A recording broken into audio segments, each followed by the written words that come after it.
Dear viewers, welcome to a new episode. Imagine for a moment that you are a bird soaring above the Mediterranean Sea, heading east. As you reach a point on the coast between Tel Aviv and Haifa, you come across a breathtaking place known today as Dor, a perfect summer retreat. No less stunning than the beaches of Greece, Cyprus or Sicily. Golden sands, a pleasant climate, vibrant coral reefs and lush green fields just beyond the shore. If you have a passion for history and geography, you'll find a museum and archaeological sites from the Bronze Age, along with houses that look as if they were transported straight from Florida. The area boasts multiple resorts offering top-tier services, but since you're still imagining yourself as a bird unfamiliar with the place, you'll notice from above a modern resort called Nakba. However, just a few meters away there's a small building that starkly contrasts with its surroundings. A house built in a traditional Arab style, standing amidst modern Western-style structures.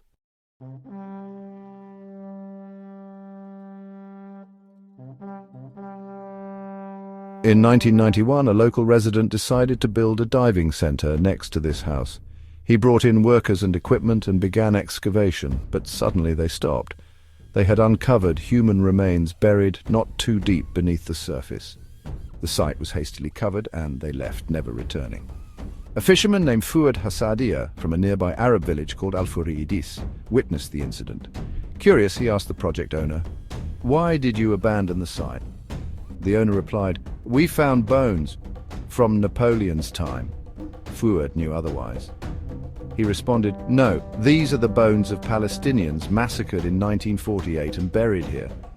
His father and grandfather had told him about a massacre committed by Israeli soldiers in this very spot, where victims were buried in mass graves, one of which now lies beneath a parking lot serving the Nakba resort. This happened before the resort was built, before the area was renamed Dor, back when it was a Palestinian fishing village called Tantura. Tantura was a small, peaceful Palestinian village located south of Haifa. Before 1948, it had about 1,500 residents, mostly fishermen and farmers. But after the Nakba, for over 50 years, Israel only referred to Tantura as the site of a battle in the War of Independence, where Israeli forces defeated the Arabs, who then migrated to the nearby village of Al-Fureidis. Soon after, settlers arrived and established a kibbutz called Nakba.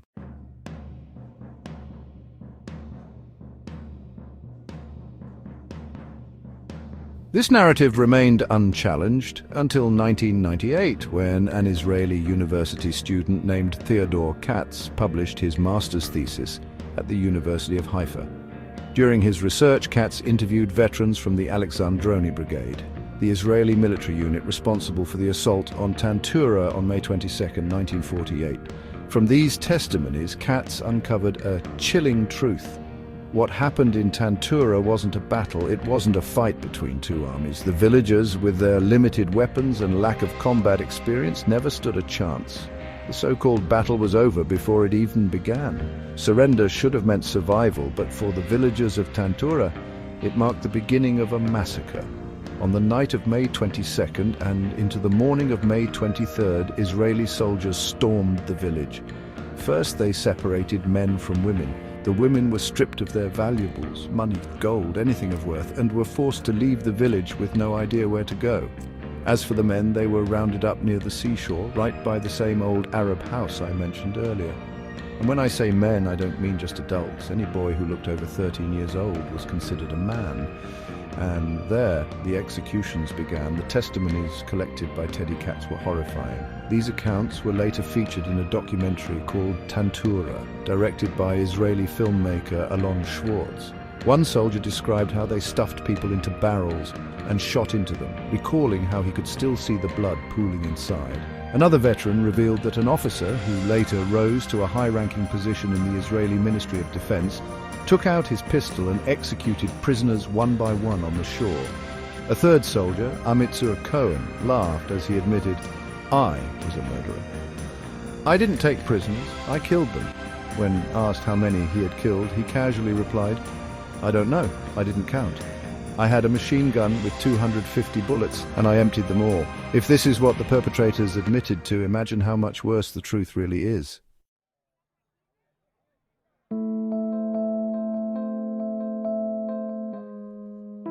Most survivors of the massacre were forcibly displaced, many ending up as refugees in Syria.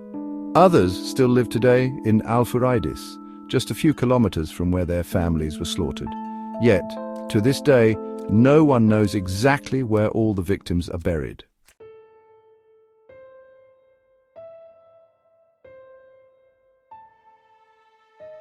For decades, their final resting places remained a mystery, until May 2023, when an organization called Forensic Architecture launched an investigation to answer that very question. They analyzed aerial photographs of Tantura from 1946 to 1949, before and after the massacre, comparing them with modern satellite imagery and three-dimensional modeling of landscape changes. Combining these findings with survivor testimonies, they pinpointed the locations of mass graves. The two largest sites lie next to the village's old cemetery and beneath a parking lot serving the beach and resort. Even today, if you search for Tantura online, the first results you'll find are hotel bookings and leisure activities, all built over execution sites and mass graves. The way Tantura looks today is almost a metaphor for all of Israel. Just a thin layer of Western civilization and progress. But beneath it, barely a meter deep, lie undeniable traces of murder, ethnic cleansing, and genocide.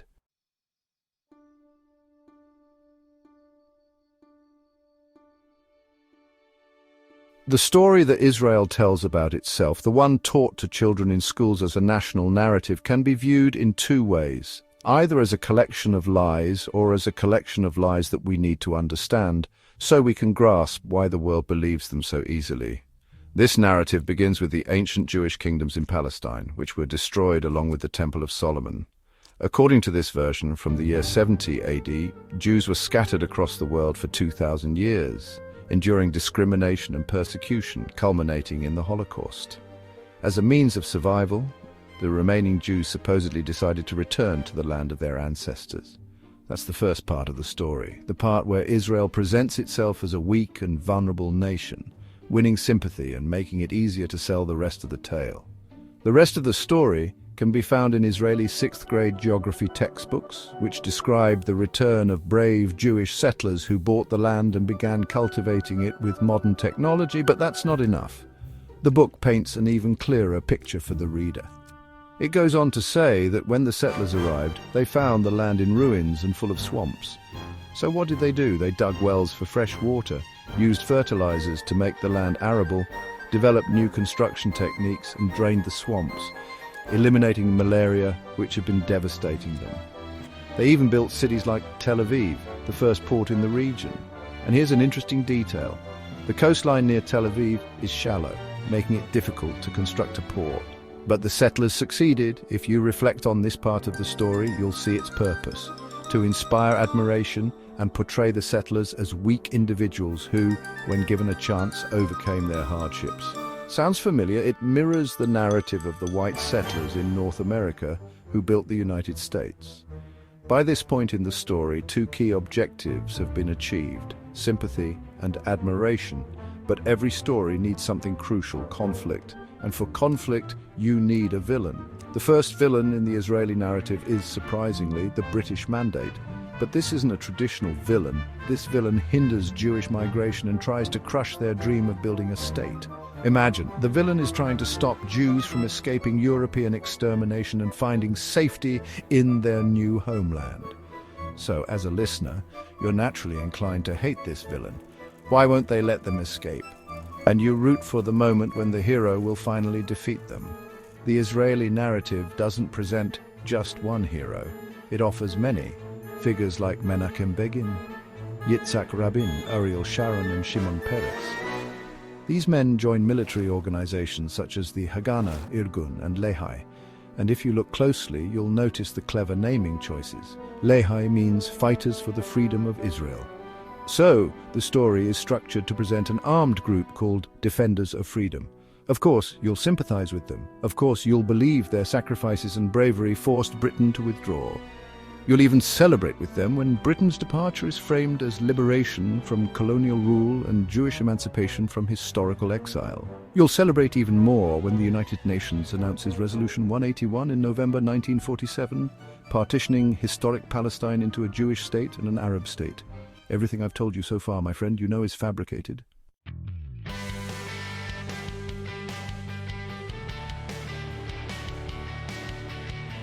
In fact, in 2011, the Knesset passed what became known as the Nakba law. This law grants the Ministry of Finance the right to cut funding and state support for any institution that discusses the Nakba. For example, if a university or research center invites a professor to lecture on the Nakba, the state can legally revoke its funding. Because of this law, many books were never published, articles were never written, and films were never made, all to preserve the narrative that Israel wants to tell about itself. And this becomes even more controversial when the person speaking out is Jewish but not a Zionist. That's when things get really strange. People ask, how is this possible? These individuals are labeled as self-hating Jews, a derogatory term. One of the most well-known so-called self-hating Jews is historian Ilan Pappé. He was practically forced out of the University of Haifa and is the author of the famous book 10 Myths About Israel. These myths are the ones that Israel tries to sell to the world, especially to the Western imagination.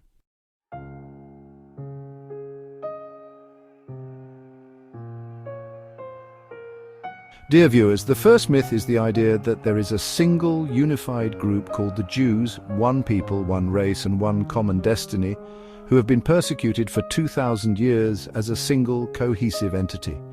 But if we take a closer look at Jewish communities in Europe compared to those in Arab countries at the end of the 19th century, a quick historical review will tell us this isn't true. For example, in Morocco, there were 150,000 Jews, in Egypt around 80,000, and in Baghdad, Iraq, at the beginning of the 20th century. Jews made up almost a quarter of the city's population, reaching 50,000. These Jewish communities were an integral part of the Arab countries they lived in. Arab Jews who were safe, owning property, running their own schools and places of worship. Of course, they faced some challenges, just like any minority group, but they were naturally woven into the fabric of their societies. These lands were also part of the Ottoman Empire, which was remarkably tolerant toward its Jewish populations. On the other hand, in Europe, Jews faced a very different reality, one shaped by the political and social changes happening there at the time. If we look at a map of Europe in the early 19th century, we see large empires transitioning into nation-states. These empires, made up of many different peoples, ethnicities, and religions, had ruled for centuries. Their kings passed power through dynasties, and minorities were often second-class citizens, sometimes treated well, sometimes not. Jewish communities in these European empires were one such minority, often isolated in ghettos, with very little interaction with the outside world. They saw themselves as different from the societies around them. But when these nation-states replaced the old empires, everything changed. For example, Germany transformed from scattered kingdoms into a unified nation, as did Italy and Poland. According to Fawzi al-Badawi, a professor of Jewish studies at the University of Tunisia, these new nation-states introduced a revolutionary idea. There is no such thing as a minority or a majority. There is only citizenship. We are all Germans, Italians, or Poles. We all share one identity, the nation. Even if we have different religions or ethnicities, we are all equal citizens within one homeland. Jewish communities reacted differently to this shift. Some rejected the idea entirely, fearing that integrating into society would cause them to lose their Jewish identity and traditions. They isolated themselves even further, resisting modernization and distancing themselves from these emerging national identities. This fear was reinforced by violent attacks against Jewish communities, especially in Russia and Poland, where the term pogrom, a Russian word meaning organized massacre of Jews, became widely known. Other Jewish groups embraced the new reality, believing the violence was temporary and that assimilation was the way forward. They saw an opportunity to learn, advance, and thrive in modern professions, becoming doctors, poets, bankers, while preserving their culture through religion and language rather than isolation. But whether they chose isolation or integration, these Jews saw themselves as European citizens living in European countries. All of this debunks the myth that Jews were a single, unchanging group suffering the same fate everywhere. The reality is that Jews were individuals within societies whose conditions rose and fell depending on time and place. Yet Zionism works in the opposite direction. It tries to reframe Jewish history as a unique case of eternal, inevitable persecution.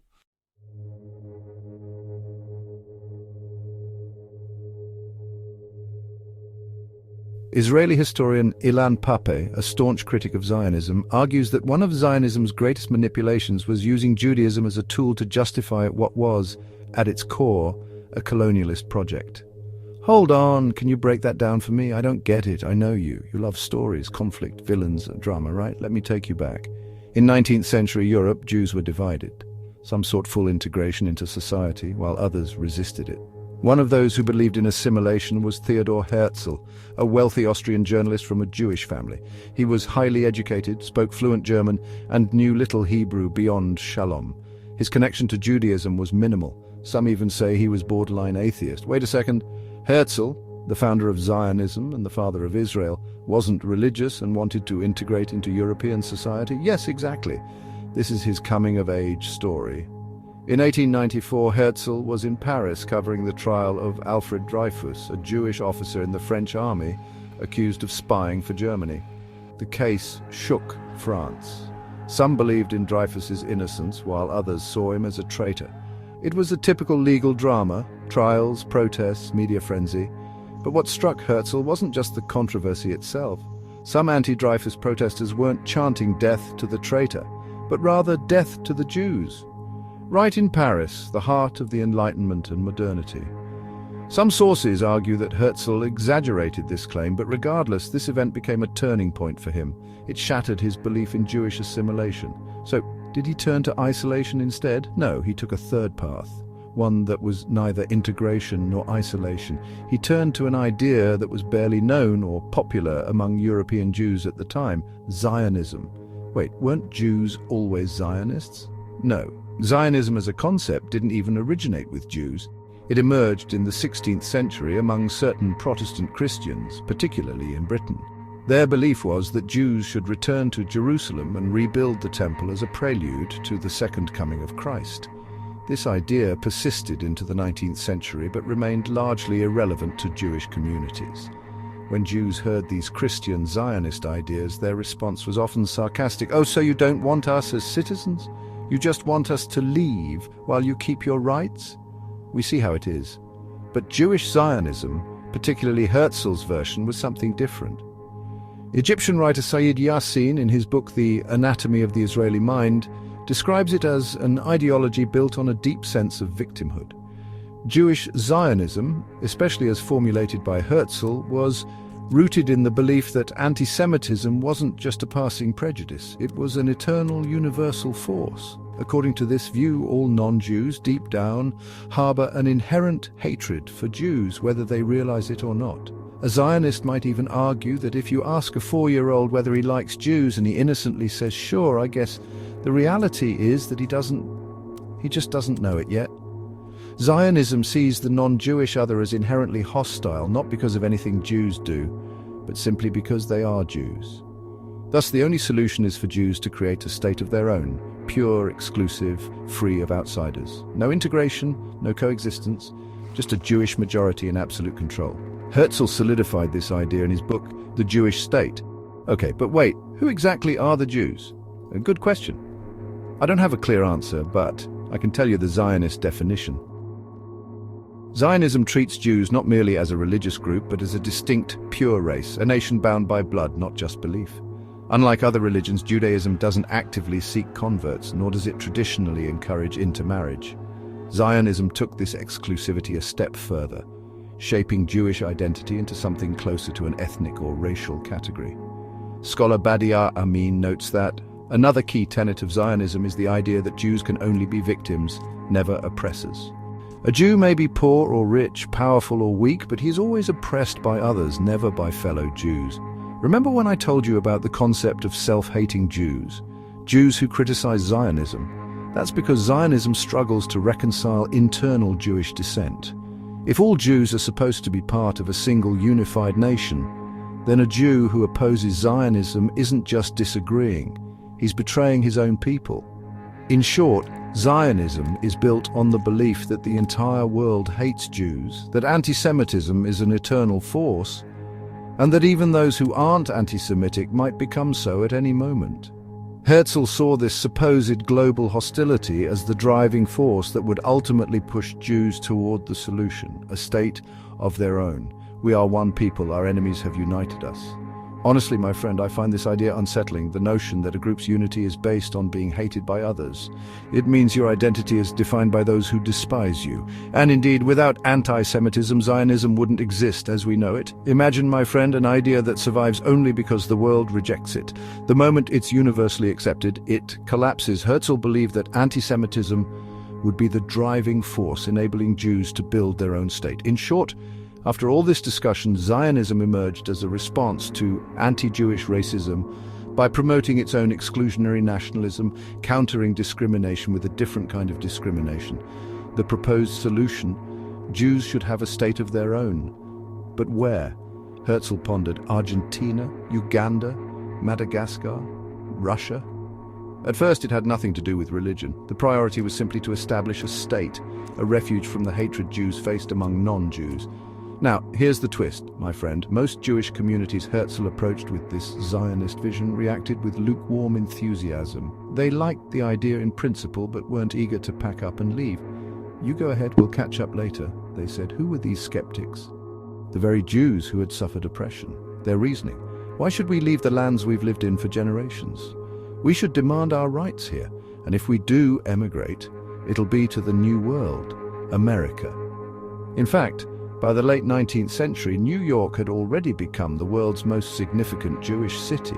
The first Zionist Congress was originally planned for Munich, but, interestingly, German Jews outright rejected the idea.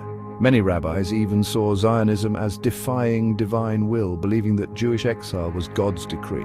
At that moment, Herzl realized something crucial. To persuade people, he needed a compelling narrative, even if it wasn't entirely true. He needed a myth people could rally around. As Karen Armstrong writes in A Short History of Myth, a myth is true because it is effective, not because it is factual. Herzl understood that European Jews feared venturing into the unknown. Uganda, it's too hot. Russia, it's freezing. Imagine being oppressed and freezing. But what if the destination wasn't just another foreign land? What if it was familiar, guaranteed and sacred? What if it was the perfect ending to a tragic story? That was the only way he could convince them. We're not emigrating to some random place. We're returning home. And so in 1897, at the First Zionist Congress in Basel, the movement officially declared its destination, Palestine. As Argentine sociologist Pedro Briga put it, Herzl transformed the biblical exile narrative, a deeply emotional epic, into a modern land title for Palestine. From that moment, migration wasn't just a political solution, it became a religious duty. And this, my friend, is where the confusion between Zionism and Judaism began. Is what later led to the false equation that Judaism equals Zionism, and that opposing Zionism automatically means opposing Judaism.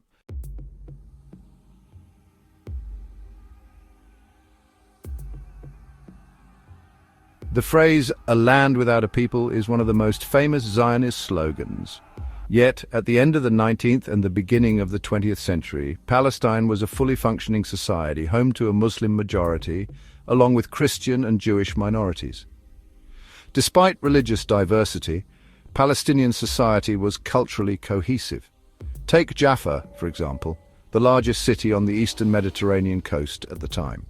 It was home to over 60,000 Palestinians, with cinemas, theaters, and a port that had existed for centuries before the modern port of Tel Aviv was even conceived.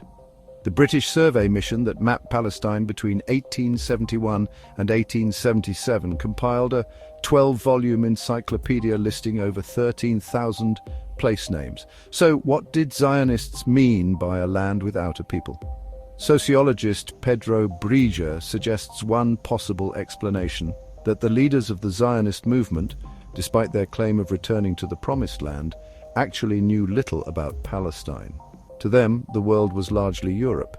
Their entire understanding of Palestine came from the tales of travelers and adventurers, and when those travelers returned home, they weren't going to report that they found bustling theaters and cinemas in Jaffa. That wouldn't sell. That wouldn't be exotic enough. No, if you were a European traveler, you had to sell the Orientalist fantasy tents, camels, deserts, 1,001 nights, and of course, an empty land waiting for the return of the Jews. That's one way to interpret the phrase, a land without a people. But historian Salman Abu Sita offers another interpretation. It wasn't a description, it was a plan. The Zionist goal was to make Palestine a land without a people. By the late 19th century, even after waves of Jewish immigration, Jews made up only 3% of Palestine's population, which was still under Ottoman rule. Zionist leader Theodor Herzl tried and failed to persuade the Ottoman Sultan to allocate land for Jewish settlement. The Sultan refused, but he didn't stop Jewish immigration either. After all, the Ottomans, like the Arabs, had no issue with Jews living among them, as long as they were just that, Jews living among them. But Zionists, that was another story. In 1907, Zionist leader Chaim Weizmann founded a land development company in Jaffa. Weizmann was a towering figure in Zionist history, a man whose connection to Judaism itself was practically non-existent. The company's goal: to systematically buy Palestinian land. But as American professor Walter LaCour explains, in an agricultural society like Palestine's, land was life.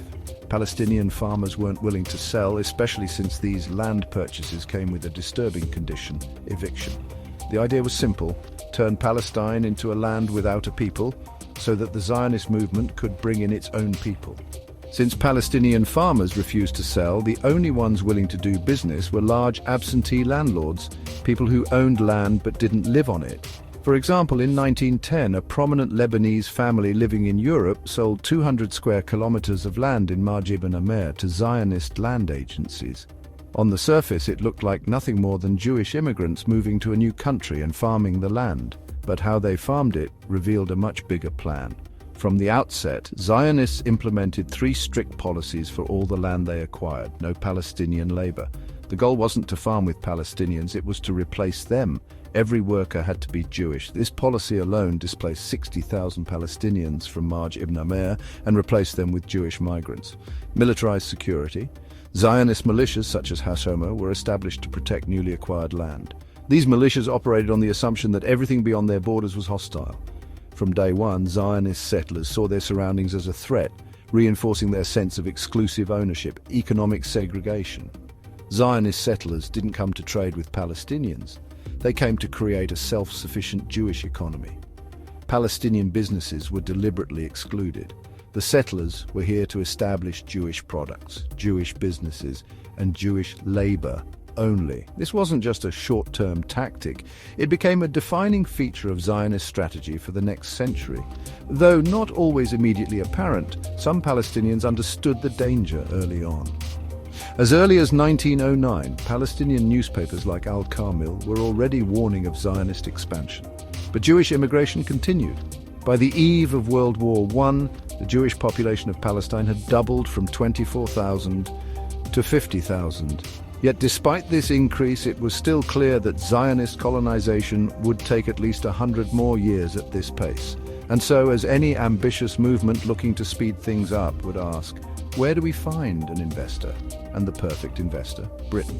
Israeli historian Ilan Pape notes that British officials, Balfour, Churchill and Herbert Samuel, consistently referred to the native population as Arabs or Mohammedans in their correspondence. But back then, Arab didn't mean what it does today. It was a colonial shorthand for Bedouins or backward people, conjuring images of camels and tents. And Mohammedans? That wasn't just a religious label, it was a way of describing people as mere followers of Muhammad rather than adherents of a sophisticated civilization.